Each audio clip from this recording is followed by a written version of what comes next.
Available throughout the festival site thanks to Island Source. Stay hydrated, and if you have anything else that you have needs for, see one of the ushers or go to the information tent. The author will take questions from the audience at the end of the discussion. When asking questions, please come up to the mic to my right. Please line up and you can ask a question. Do not make long statements. Let others have a chance to speak and let the authors speak.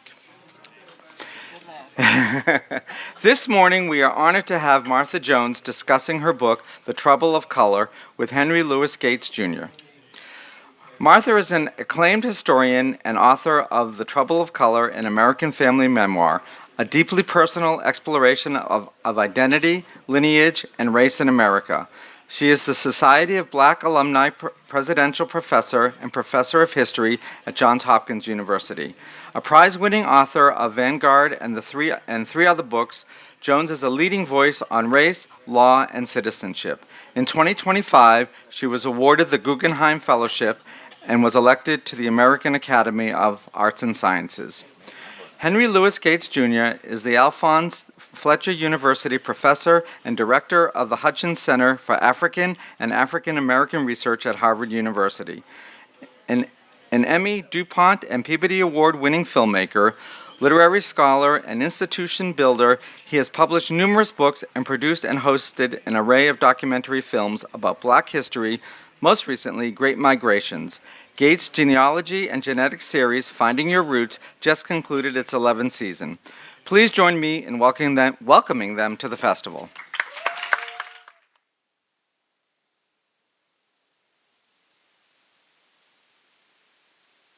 Thank you. Can you hear me?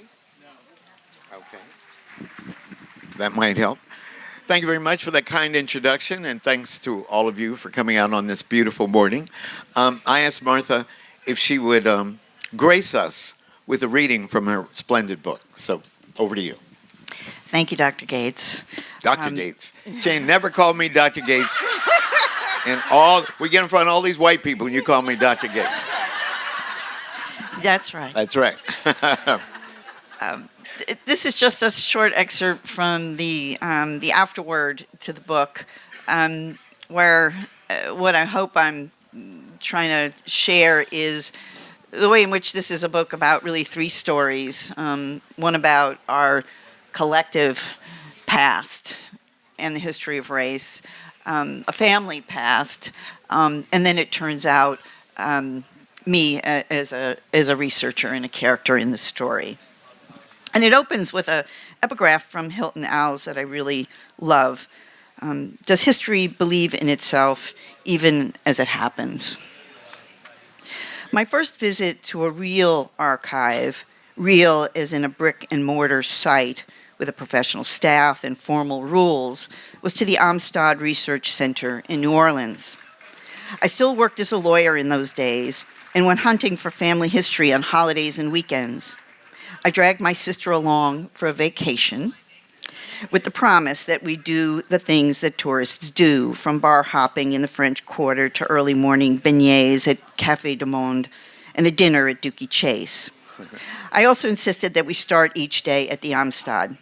We boarded the St. Charles Avenue streetcar, and my mind turned to the clack-clack lurch of wheels on metal during the long trek from the Central Business District to Uptown. Just off the avenue on the campus of Tulane University, the Amistad was for generations one of the few U.S. repositories that collected materials from the African American past. It makes sense, then, that when my grandfather's older brother, known in these pages as the Bishop, made plans to preserve his letters and other papers, he turned to the Amistad.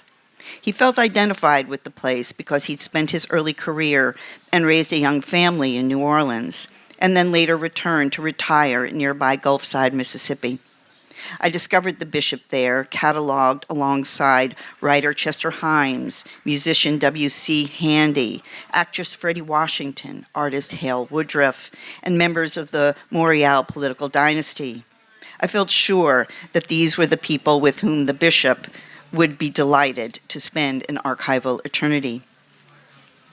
It fell to my grandmother, Muzi, in these pages, to eventually find a permanent home for those papers, known for my grandfather's papers, She also chose the Amistad as a gesture, both practical and poetic. Grandy, too, was cataloged among many early 20th century people of consequence. He also would be near his beloved older brother, the bishop. They had been tight companions in life, and it made sense that they remained so in the perpetuity of memory. It had been hard for Musi to part with Grandy's papers, as I recall, and she tried to remove materials that she deemed private before posting the boxes to New Orleans.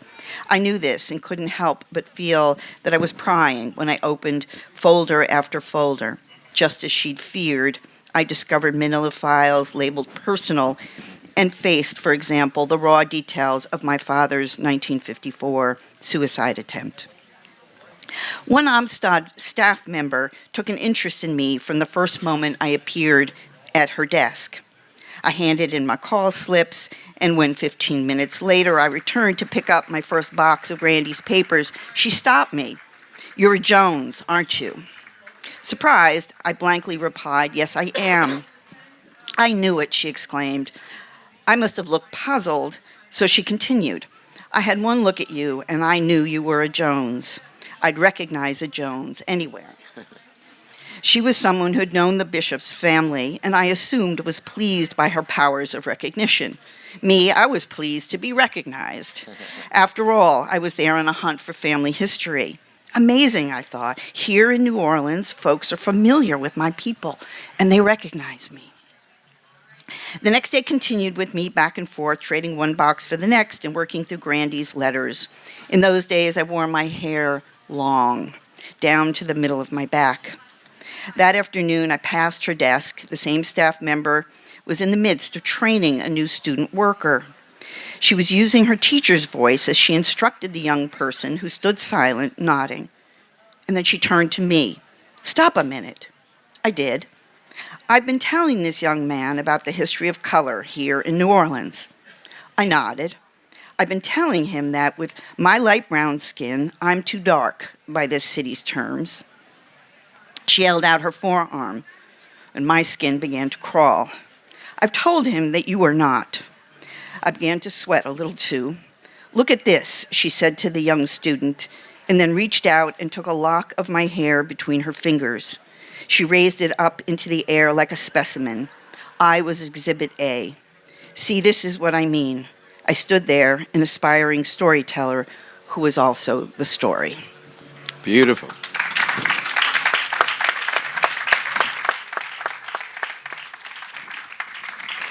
You could see just from that excerpt, ladies and gentlemen, what a courageous memoir this is, and how beautifully, how poetically it's written. Congratulations. Martha, let's start with the title of your book. What is the trouble in the trouble of color? In the introduction, you note that, and I quote, "This boundary, one said to divide black from white, was neither solid nor sure. It was instead jagged, sharp-edged, and threatening," unquote. Could you talk about that jagged color line as a primary theme of the book, and how you use the concept to trace your ancestors' history mapped against larger historical events? Sure. First of all, thank you for being here. Oh, my pleasure. And thanks for everybody at the book festival. This has been an amazing weekend. I blew off Otis Moss III, who's I did. a packed house at Union Chapel, because Pat Sullivan said she would kill me if I didn't show up here. So I'm here. And I'm confident I'll never hear the end of That's that. right. You'll be paying for a while. For a while, happily.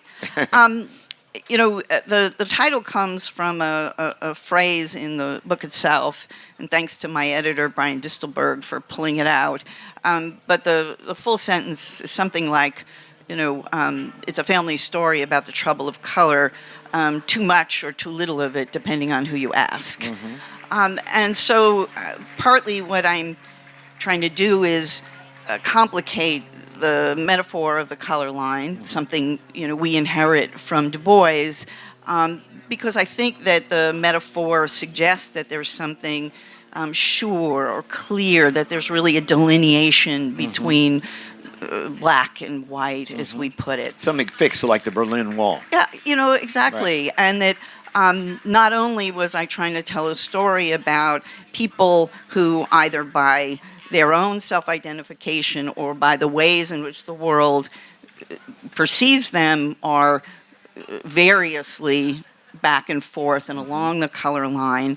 I wanted to be sure to spend time with how dangerous, how precarious, how damaging it is to live too close to the color line. You know, there were mid-20th century sociologists, social scientists, you know, who told us, you know, that, you know, it was the man in the middle, right? It was those of us who bumped up against the color line who really suffered. That if you could live in the segregated world, in the safety of a segregated world, you might do well, right? But that it was when you bumped up against that rule, that dynamic, that way of living, that you got damaged, and that resonated for me. So your point is that the quote unquote color line was permeable, arbitrary, and a fiction. But yet many of us, many African Americans, rigidly police the color line. Why do you think so? You know, the color line, the arbitrariness of race in America was imposed really by slave owners in order, ultimately, if you want to trace its roots, in order to ensure that the children born of enslaved women through acts of rape or whatever that act might have been, remained property, right? That's the ultimate origin.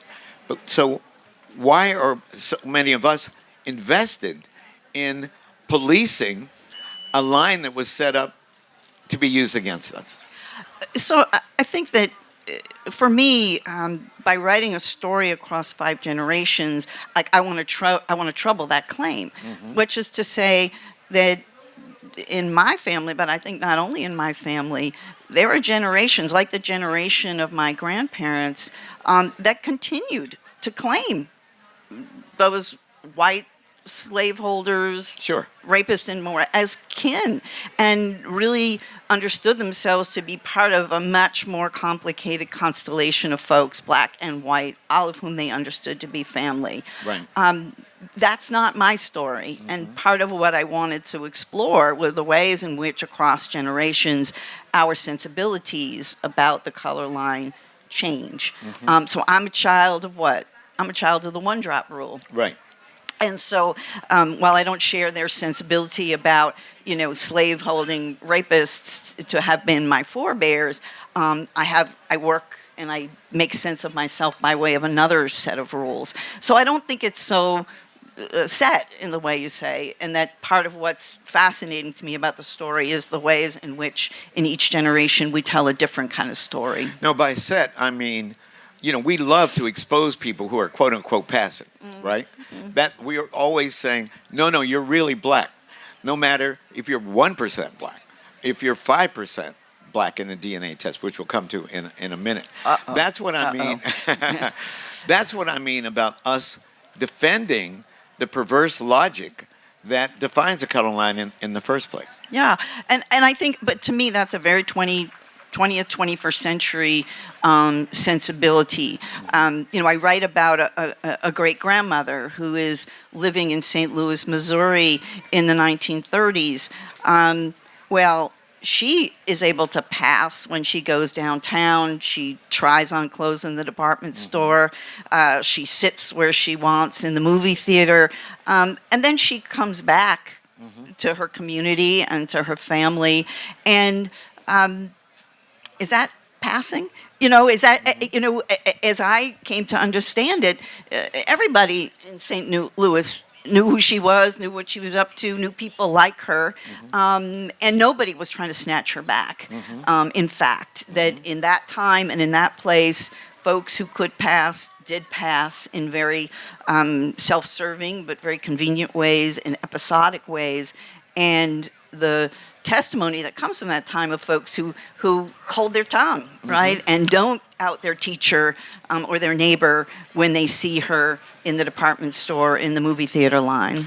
But you could say that that's an act of subversion. And and that everyone Absolutely. in the black community who knew her was in on the joke. And it's a way of deconstructing the ideas of race and deconstructing the color line, because she really was a quote-unquote black woman. For those of you who don't know or are too young, as incredible as it might seem, black women or black men couldn't go in the department stores and try on clothes before, our ancestors bought them.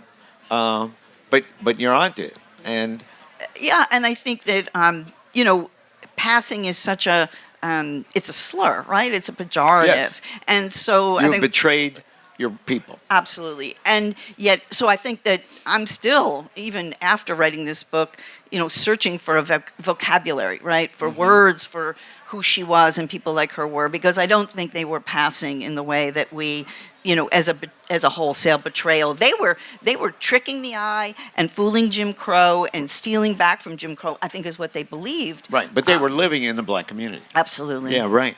I have never. One of the things we do in Finding Your Roots, as you know, is the only way that you can trace an African American's ancestry if they were not free. If you were free in America, you were in the census by name like white people or anybody else. But if not, the only way to trace your ancestry is to find the white people who owned your ancestors. And then to look in their estate records to see if your black ancestor's name appears. So then we do our best to track descendants of the white family. And then we contact them and we do their DNA. Only once or twice has a white descendant refused to play along. Then I ask the black person, do you want to meet your white cousin? And in all the years that we've done Finding Your Roots, I think maybe once a black person has said no.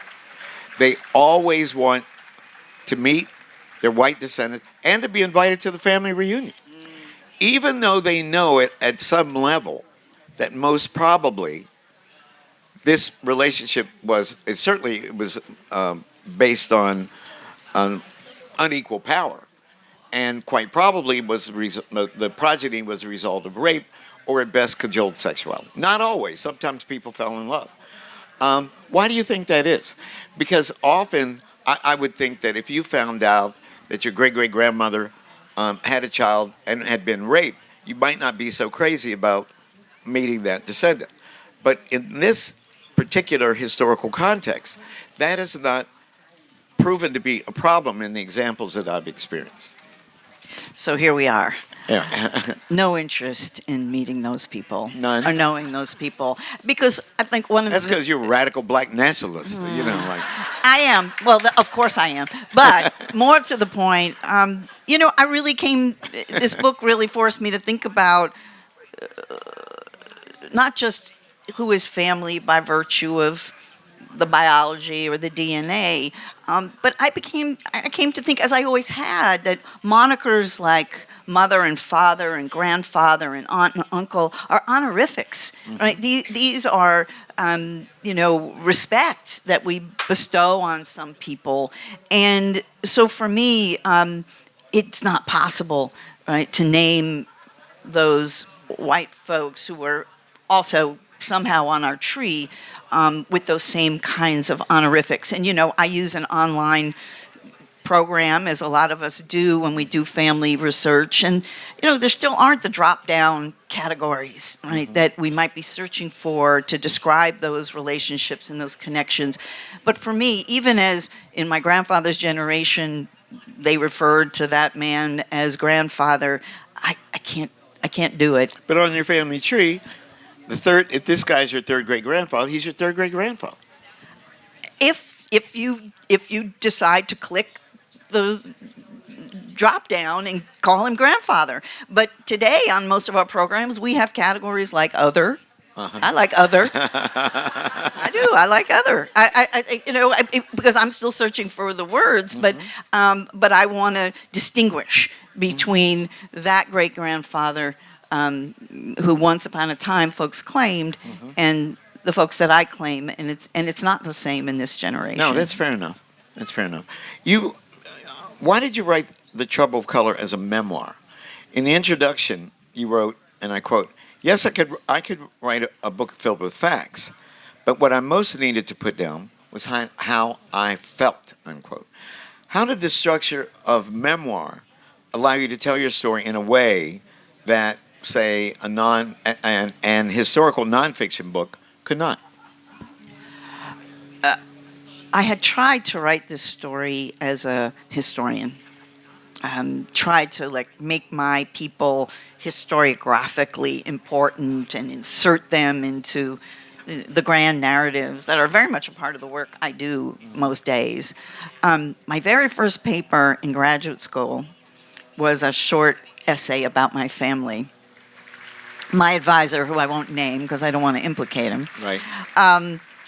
gave me an A minus and said, and the comment was, next time, perhaps not so hagiographic. Oh. So he was pointing to something that in that moment felt like a demerit, right? That I was too close, that I was too invested, that I was bringing too much feeling to the story. But it was an important point because that actually was the sort of story I wanted to write. And so it takes me a long time, and maybe I need to develop some good writing chops, and I need to learn a lot more about the context for this family. But in the end, what had been missing in my failed attempts to write had been that I was holding back, right? And I was keeping myself. I workshopped the first chapter, and the group said to me, "Oh, Martha, this is very interesting information, but where are you?" Right. And they were again pointing to me. And of course, I'm reading you, your colored people, and all of the extraordinary memoirs that come out of our community and out of our field. And I'm understanding that it's possible to me also to be more than one kind of writer, perhaps. But you also waited until you were well established, world-renowned historian. You didn't publish this as your first book. One of the interesting things about the African-American tradition is that we have, I believe, the only tradition where lots of people have established themselves publicly through a memoir or an autobiography.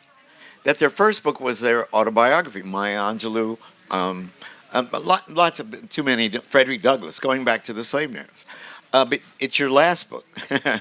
Well, not my last. Well, you're. Dang. I beg your pardon. I'm not done. Did you feel vulnerable? That you were making yourself vulnerable? That you were putting a target on your back? Yeah. Terrifying, right?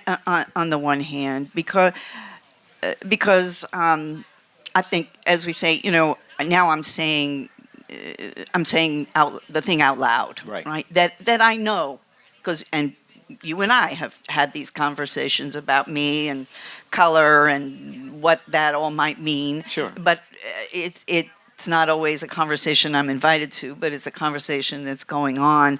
So I think initially I'm terrified, but there's an extraordinary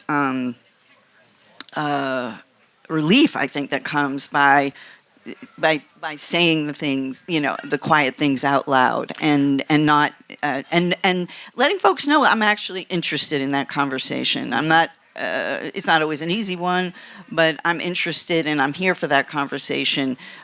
We don't just have that doesn't have to happen on whispers or in tweets, right? We can break bread and talk about that. Has anyone in your family, if I may, severely criticized you for? Have they said it never happened this way, or how dare you tell this story about our family? You've invaded our privacy for commercial gain or for whatever reason.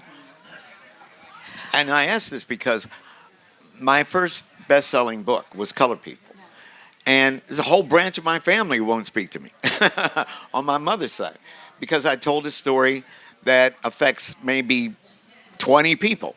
But those 20 people did not want this story ever to be told. And I knew that it would piss people off, but it was essential, I thought, to telling the story of my family, to understanding who I was and who they were. And it was a risk I took, and I'm not sorry that I did. No regrets here either. But has anyone given you flack? I'll say that as I'm writing, This has only been recorded nationally. that's right. As I'm writing, my family knows what I'm writing. They're not reading it. I'm talking to them a little bit, but not very much. And they think I'm going to write a book about how wonderful we are. Sure, and right? Bishop Jones. We're going to, and how I'm going to, sing the praises and underscore how we've always been light, bright, and Damn near white. thank you. That's what And so, frankly, I don't know how to tell them that that's really not the story that I feel called to tell. I actually don't think that's quite our story. But much of the book is set in a relatively remote past. So the hardest chapters are the last chapters, Right. because these are the chapters with grandparents, with aunts and uncles, with siblings, with folks who my generation, knew and loved. So I have one relation who really felt that I should leave my father's memory alone, and leave it a secret. And so that's a dilemma, I think, for us as memoirists. And folks have to judge for themselves, But I came to believe through the writing that we can write the hard histories, we can write the hard stories, and we have the examples of, Natasha Trethway and Casey Lehman and so many others who have taught us, right, to go to that material. So I mentioned in the short reading my father's suicide attempt in 1954, and I hope, right, there's something to think with and to learn from having shared it. It's not to share it to be sensational, but I think it's an essential part of his story and also of mine. No, that's true. And also the cousin or whomever who protested you putting that in there. It's an act of catharsis. Freud famously talked about the return of the repressed. He didn't invent that concept. The Yoruba have a saying, the corpse you buried in your backyard last week is poking its toe out of the soil today. It's these things that we don't talk about them, quote unquote, are in the air of our family, in the air that we've been breathing since we were born, and we don't even know why. Why is our family crazy in this way? All because of these secrets, these secrets that we're too ashamed of to have told in public. DNA. Now, we were going to come to this. Oh, here we go. I have been trying to get her to take a DNA test, trying to trick her, Forever. pluck up a piece of hair. I am the most DNA tested black man in the history of the world. Why not take a DNA test, Martha? And I should say, as some of you know me personally, my father looked like a white man. My grandfather was so white, we called him Casper behind his back. I come from a long line of people that make Martha look like, she came from the tropics, the continent. From the continent, right. And to my amazement, when my admixture was revealed in front of millions of people, I am actually 50% black and 50% white, though you wouldn't think that I would be just looking at me. But it turns out that 1/3 of all black men do not descend from a black great-great-grandfather. They descend from a white great-great-grandfather. 1/3. So if we did the DNA of all the black men in the NBA, 1/3 of them would have a big white family tree on their father's side. And the average African-American is 25% white. The average African-American, no matter how phenotypically African or what we used to call Negroid, if you did their DNA, on average they are 25% European. And that is because of the complexity of sexual relations in slavery. There is no racial purity. That's one of the great things about our series. So, my question leads to a larger question about the difference between genealogy, genetics, and family history. How do you see these pursuits differently? And why was your focus on family history? And why won't you take the damn DNA test? So what Dr. Gates is not telling you is really we've been having this conversation for more than a decade. It began here in a restaurant on the Vineyard. If I might quote you, Yes. you said to me, Martha, just take the damn DNA test so you can discover that you're a white woman and be done with it, is what you told me. But I was signifying. You know, I wasn't being serious. So, part of the answer is what we talked about, right? You know, that I really wanted to think about who is family, and perhaps that is distinct from the genealogy of the tree or the traces of the DNA. And this is very much a family history rather than a genealogy, because I think I understood in an amateur's way, but in I hope a careful way, the project of genealogy and what that might net me. But it didn't always line up with the stories that I had inherited. Right. And I found myself in those moments when the recollections of an elder were really at odds with the details of a census return. Mm-hmm. And so now you're at a crossroads as a storyteller. And so I can confess that conflict, but increasingly my decision was to tell the story as my elders told it. Uh-huh. And even as the genealogist and this tree I'm constructing online would say otherwise, mm-hmm. right? And so I've become less interested in the biology or the genetics of it all, and much more interested in the stories we tell and why we tell the stories we tell and what it means when in the next generation the story changes. Mm-hmm. And that those are all, and it goes back to why memoir, because those are all truths. They're mm-hmm. truths of the heart, they're mm-hmm. truths of the soul, even if they don't comport with our sense of like the truths of the historical record. But you represent, in the old days they would have said a class of people, right? You represent a class within the larger African American community. And it's important that your form of blackness, quote unquote, is told, is narrated. So that's why I push you about taking the DNA test, because no result would make you unblack.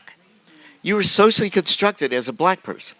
You are a black person, no matter what the DNA says. So if your DNA came out 75% European and 25% Sub-Saharan African, that is just one form of being black in America.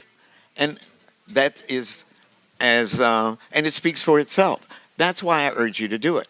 Not to undercut your identity, but to undercut these fictions of race, to say this form of complexity we have lived with and expressed and embraced in the black tradition since slavery. I don't disagree with you, but I think I would just... We ain't going to let them ask any questions. I ain't done yet. Who are they? All right. Anyway. Here we go. I'm sorry. No. So I don't disagree with you, but I push a little further, right? I mean, I think one of the things that I come away from this book with is, I think a healthy sense of just the sheer illogic absurdity of yes. our ideas about race. That's right. Because as we know, an individual can change, depending on, how a census taker or a race scientist or a neighbor, right, perceives them. Yes. And began to think not only about the complexity of blackness, yes, but also I think just the problematic nature of race itself. Our friend Jelani Cobb some years ago, right?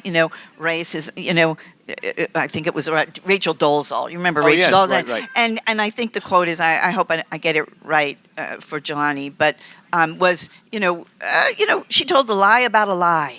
Right. And I never forgot that. That's a right? brilliant way to put it. It really is. And the way I feel, if she wanted to be black that bad, welcome to the race. You know what I mean? When we talk, we're going to open it up, I promise. But when we talk about the absurdity of the racial categories that define us and confine us, in my own family, as I said, I'm 50-50 genetically. So the mother of my two daughters was 100% white, is 100% white. That means my daughters, when they took a DNA test, came out 75% European. My older daughter is married to a guy who's 100% white or European. They have my 10-year-old granddaughter, Ellie. And if you do the math quickly, she's 87.5% European. But when the day that she was born and my son-in-law came to the house, and I've written about this, I opened a very special bottle of bourbon. And after he'd had 2 hits, and I told him how proud I was, get the Social Security number so we could open a 529 account, et cetera. I lowered his resistance.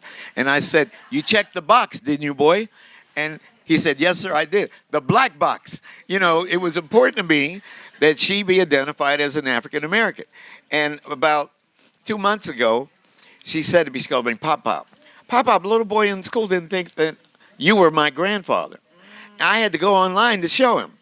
And I always think, boy, this little child, you would not tell that she has any African ancestry whatsoever. She's going to have to carry my picture in her wallet, or get out of jail free card, or the other way around. Come to think of it. Anyway, let's open it up. This book is fabulous. I want you all to read it, and it explores with such nuance and feeling the ironies and the arbitrariness of the ethnic and racial categories that have obtained in this society for very complex historical reasons. And you do it with great courage, and I'm very proud of you. Proud of you. Yeah, give it up for Martha.